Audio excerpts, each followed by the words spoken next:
Hey, and welcome back to Let's Say Elder Scrolls Online, Episode 11. How did you get here? Seeing as you found your own way here, I suppose there's no harm in sharing my own methods.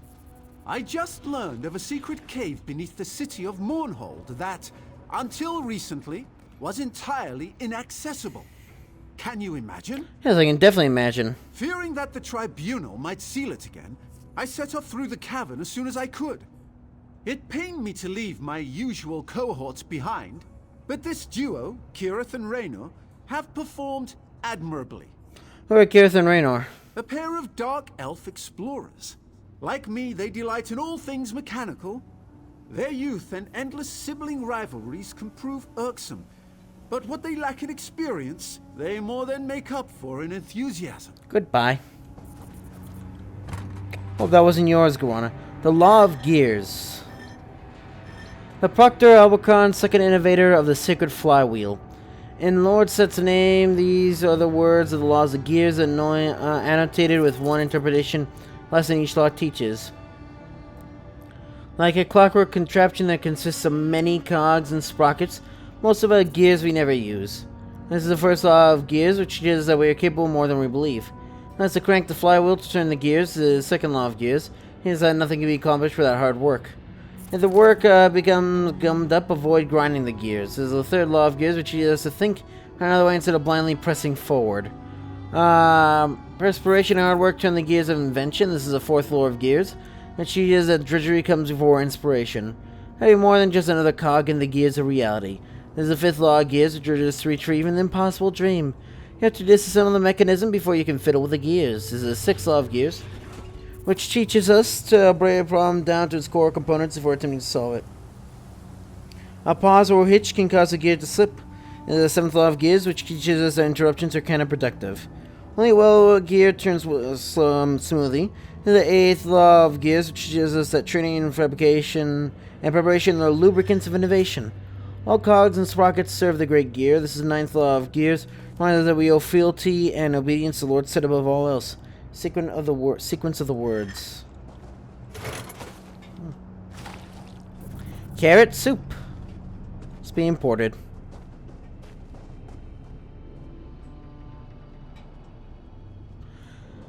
At least a nice. I think this is probably like an air conditioning unit or something like that. I like how I'm putting my ear up to it. And they also have like a water thing, I'm sure. So I mean, they're welcoming, you know. You even get a little like standing thing out here, and you get a law book too.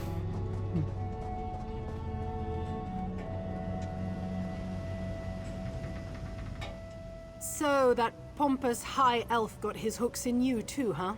I told my brother Raynor we should go it alone, but any house in an ash storm, right? Speaking of Raynor, he might need your help. Is Raynor in trouble? Depends on your definition of trouble, I guess. He's down in the ravine, playing with the firepot spiders for some reason. He wouldn't tell me more. Unfortunately, those spiders have a tendency to, you know, explode. What way you do that? Like I said, he didn't want to discuss it. Probably whipped up an automata disrupting spoon twirler or something. Twirler. He gets like this sometimes. Just check in on him, all right? He's clumsy and those apostles' mechanical limbs look expensive. Well, I'll check on Raynor. Thanks for the help. Raynor's smart, but you can't smart a spider to death, you know? Hey, do while I help Raynor. Well, Naramo said we needed something to offer this Varuni character, but from what I can tell, she doesn't really need anything. So I asked myself, what do you get the person who has everything? Nothing. You get a person who has everything. A home-cooked meal, Argonian pottery, or information. Since I'm a terrible cook, and we're worlds away from Black Marsh, I think I'll go with the third thing. This brass fortress is brimming with gossip. I just need to listen for it. Wish me luck. Goodbye.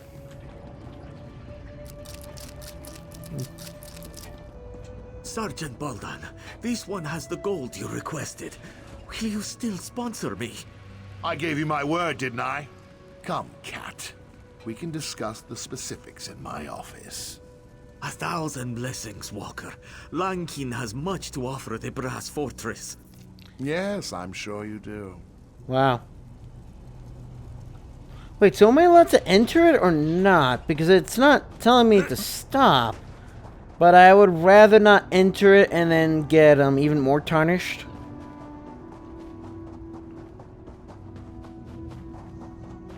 I think this is all just a mind game to force people to just bring you shit, honestly.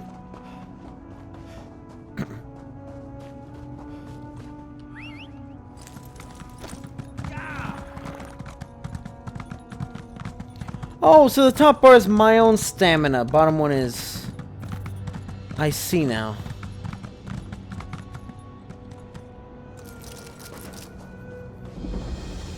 Ah, greetings. Please don't mind me. Actually, do mind me. I'm conducting an experiment on these firepot spiders, and so far the results have proven... explosive. You should probably give this place a wide berth for the time being. Yes, send me down here to look for you. Kirith? So you've joined our band of outsiders. Welcome. Now look, I may lack Kirith's natural talent with a blade, but I can accomplish this on my own. Varuni's sure to sponsor us once I deliver this. Oh, who am I kidding? I do need your help. What are you trying to do? These firepot spiders contain a highly unstable oil-like fluid. The dangers inherent to acquiring it make it very valuable indeed. I discovered a way to prevent the spiders from detonating. But even diffused, they're more than capable of killing me. Yes, I know if I disable them. So you'll do it? Yes, of course! If you attract the spider's attention, I can use this tonal dampener to disarm their ignition coils. Just a simple matter of inverting their threat assessment array and... Sorry. Please tell me, actually. I can get carried away sometimes. Alright, you disable the explosions, I disable the spiders, I'm gonna give the oil to Varunia.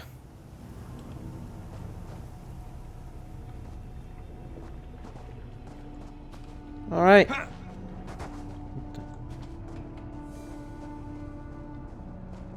Wait, is he following me or am I following him?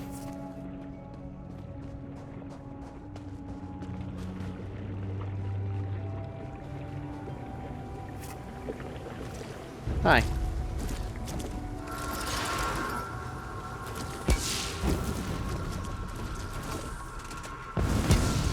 I'll take it that it's working.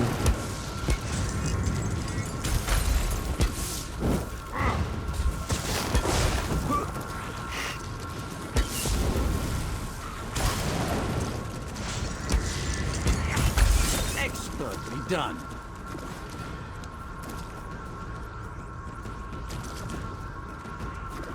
Yeah, that's one. Ooh, a Skystone Shard. Don't mind me.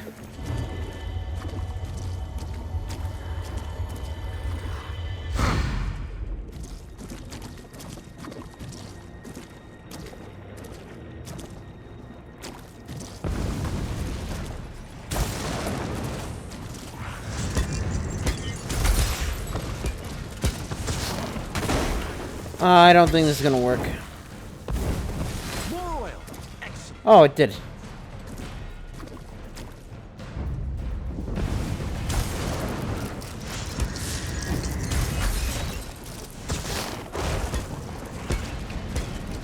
That's nice. One more, and I think we've got it. Yeah, that's what I thought. It's like, wait. Huh. Oily fishing hole. Yeah, you do that while I go and fish for some oil. Eh.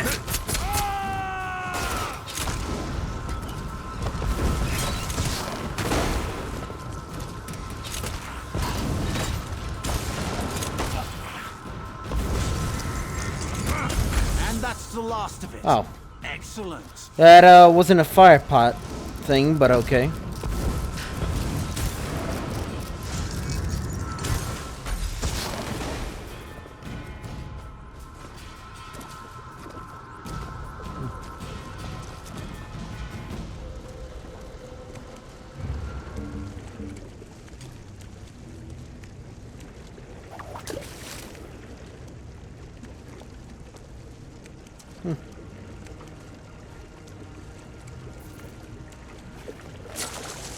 Clockerfish.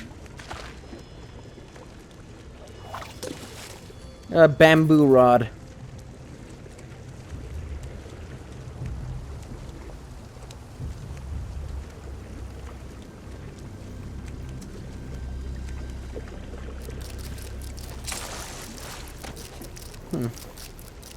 Chub.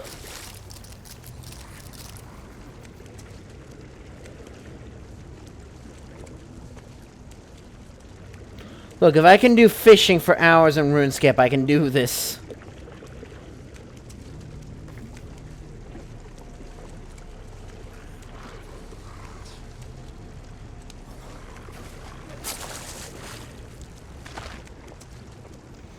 Oil. Oh yeah, this is all oil, isn't it?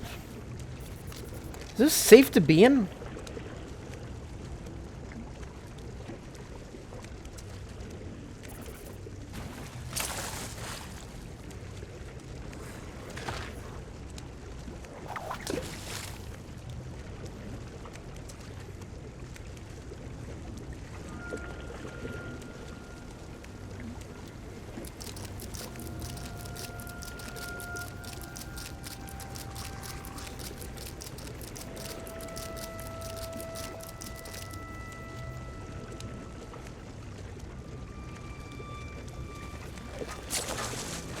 Oil eater whalefish.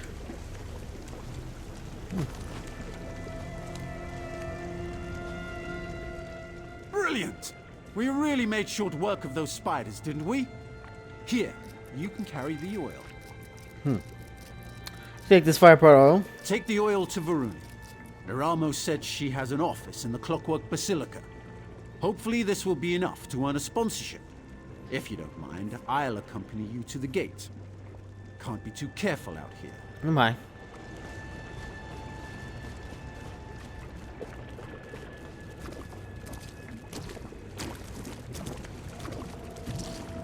I guess it mentioned that predators need more sustenance than just soul matrices.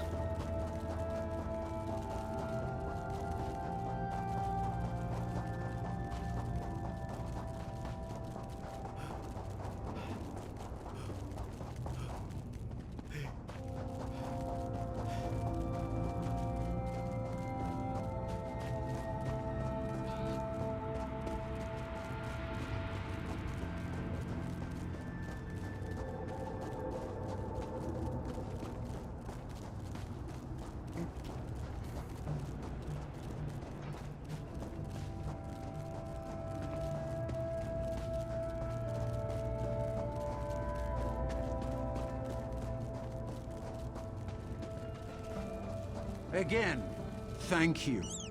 Good luck in the Basilica. Thanks, something. Mage Slayer. Am I allowed in here? The Brass Fortress, a chief urban district, Soul is known since Strange Amherst as the Brass Fortress. Its prison portals house many secrets, some of them dangerous to know.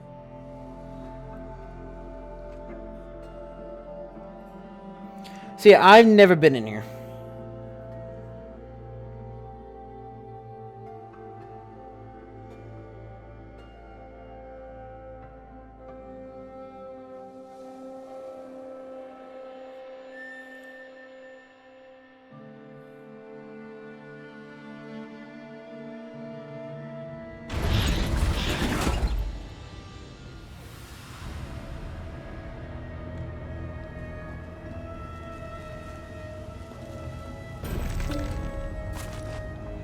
That gonna be in trouble.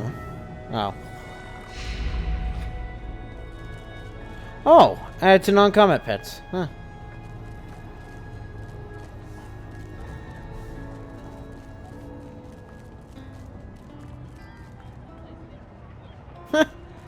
Oh. Auditory simulator.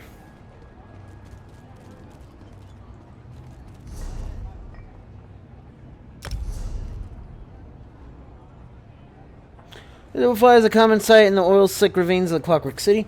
So ornate clockworks are wanted to behold. It's hard to shake the feeling it's always watching you. Oh. I thought it was because I just took enough of them. Giltry. Oh, I see.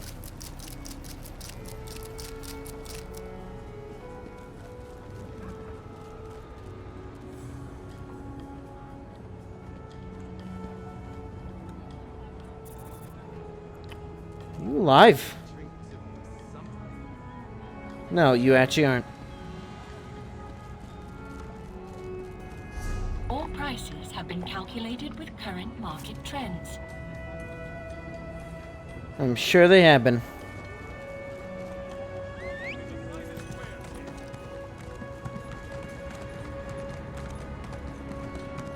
Dreaming.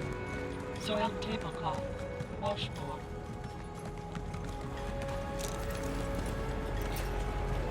Wow, this is a cool teleport point, isn't it? Oh. Combatants needed for a perilous task. By the word of Seth, I am bound. My functions allow me to offer rewards to those who wish to complete combat contracts within Clockwork City. These tasks require individuals of great fighting skill. Additional allies are recommended. Contract. Reflecting. A Daedric presence has been detected within the radius. Threats include several creatures from the location Evergloam, including one called Wraith of Crows. Current patrol factotums are unable to defeat this threat. Can't find these Zadra. The Wraith of Crows can be found within a portal to Evergloam, located in Exarch's Egress. Take precautions before entering, such as enlisting teammates. Other threats are found in the surrounding area. Do you accept this contract? I accept Do this. you wish to learn more about your current task? Bye.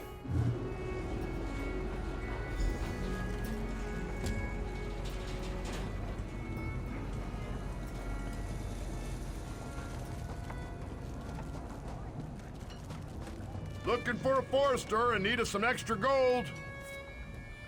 Looking to help us Tarnished in Slagtown? Tarnished. We have a mighty need for some supplies. You'll get payment, of course, but we're looking for a tough sort who doesn't mind traveling to some rather nasty locales. Got work available? You never realize how much you need glue until you go without. Lucky for us, Njordamar figured out a way to extract some sort of sap from wood husks found in Clockwork. Not quite sure what the stuff is, but it sticks scrapped together like nothing else. Anything else you need done? Issue is, we gotta keep the sap warm or it becomes useless. We've discovered a type of coal that does the trick. You'll need to go to the reactor district to find it, but it's the only thing that stays hot long enough. Njordamar can tell you more. I'll take the job. Don't go killing yourself, you hear? Who else would I get to run around Clockwork for us? Can you tell me more about Slagtown? Slagtown, home of the Tarnished. The oil-covered slums of our gleaming city where the poor and forgotten try to hobble together a home. Folks around here call me Mayor. Not an official title, of course, but I'll take it. What do you call the Tarnished? Even in this ever-gleaming city, there will always be those who are thought of as lesser. Can't sling a spell or work with gears? You're already coming up short.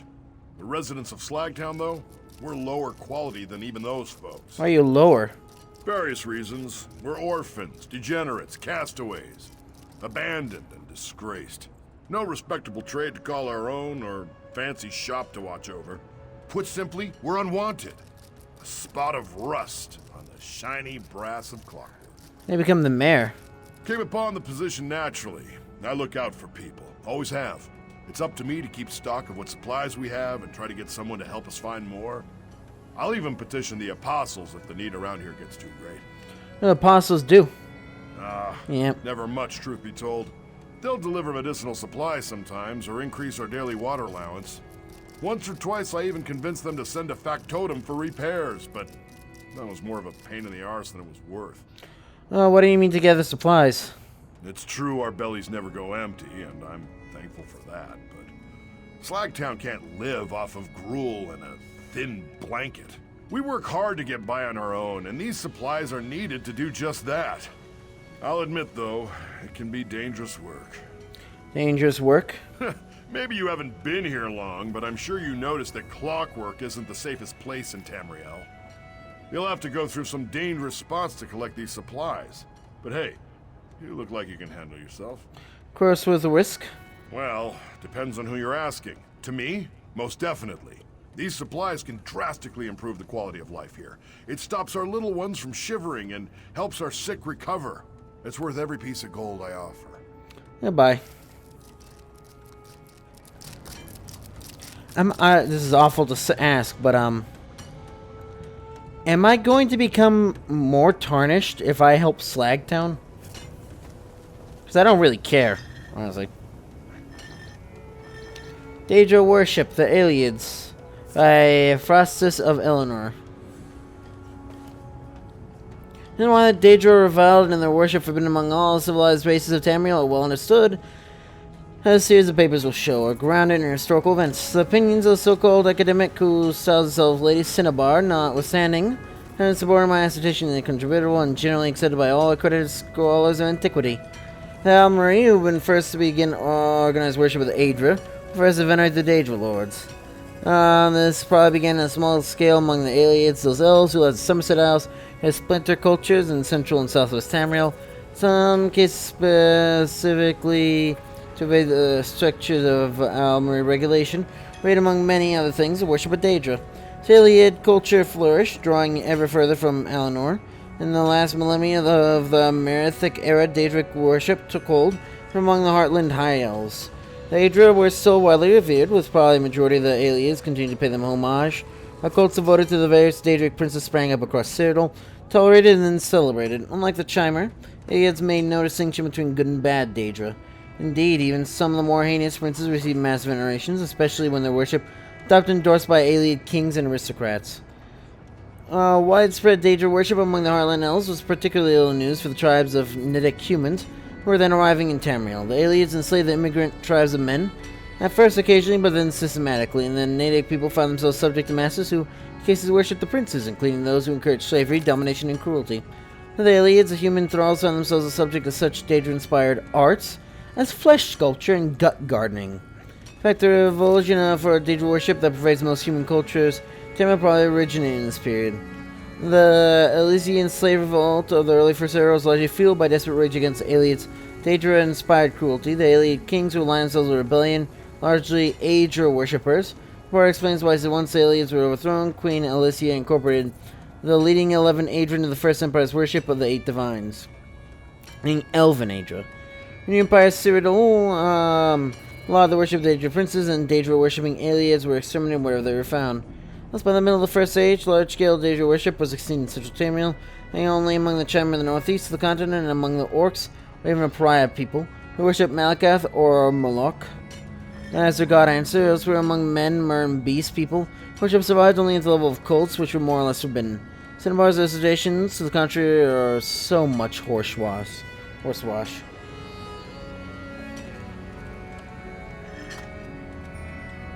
Celia. Right. Tell me about this and I'm not going to help anymore. So you're my forester. Way I hear it, lumbering in the clockwork city is a lot less satisfying than it is on the outside. Feels like, I don't know, chopping a writing slate wrapped in tin. You'll get used to it. So you're looking for wood husks and coal? That I am. The more the better. You can peel the husks off just about any hunk of wood you find. Collecting the coals might prove to be a bit trickier. But you're keyed in and wound tight, right? Shouldn't take you long at all. You're the wood husks. In Slagtown, nothing goes to waste. I found a way to scrape a loose adhesive out of the husks. You might call it resin. Mm-hmm. Sticky as Arvaya's boots too, and great for sealing gaps. It's for the bark. I use it to make dyes, furniture, lots of things. And what about the coals? Turning the sap into glue requires a lot of heat. If you let it cool for too long, it crystallizes, but then it's worthless. These coals burn for days. They don't need stoking and keep a steady heat. I like this guy's voice. They're perfect for the job. As you gave me this mechanical dehusker, did you make it? I did. Just be careful with it. The teeth are as sharp as Merun's razor, and the motor's a little temperamental. One thing, if it starts to smoke, just drop it and find cover. I'm not saying it's going to explode, but it might explode. Goodbye. She might don't know water spells, huh? Yeah, I'm sure you're here to guard them from getting attacked. How dare you, Kermit? Your mother wanted a better future for you. Because a back totem with delusions of grandeur told her fortune. Do you really believe that? She believed it. Why can't you see? See what? That following the predictions of a deluded machine got my mother killed? I'll prove the prognosticator is a fraud. See if I don't. Anyways, Albaton. That display of emotion isn't indicative of the people of Slagtown. Kamid lost his mother in the last pilgrimage, and that's made him angry at the world. He has a point, though. Dreams and prophecies can be dangerous things. What pilgrimage do you mean? Once every season, the most brave and desperate members of our community make the journey to request a fortune from the Grand Prognosticator. Not everyone receives a prediction, but many have died hoping to have their destinies changed. What's a Grand Prognosticator? An oracle of sorts. It's an unusual factotum with a penchant for the mystical and the dramatic. I fear Kamid plans to do something foolish and dangerous. Perhaps you'd be willing to go to the Outlaws' Refuge and talk to him? Wait, there's an Outlaws' Refuge Keep here? him safe. Oh, I was having you talk to Kamid. Thank you, my friend. My old bones aren't up to another adventure, but I owe it to Kamid's mother to do whatever I can to keep him safe. The Grand Prognosticator spits out fortunes the way a sawmill spits out lumber. All the same until one isn't. Grand Prognosticator gives everyone the same fortune? More or less. Something about abject poverty and a miserable existence. But every once in a great while, the factotum provides a different prophecy. I received such a fortune when I made my pilgrimage so many years ago. Find out what the fortune received next time, though. So, Josie, you know what to do. See ya.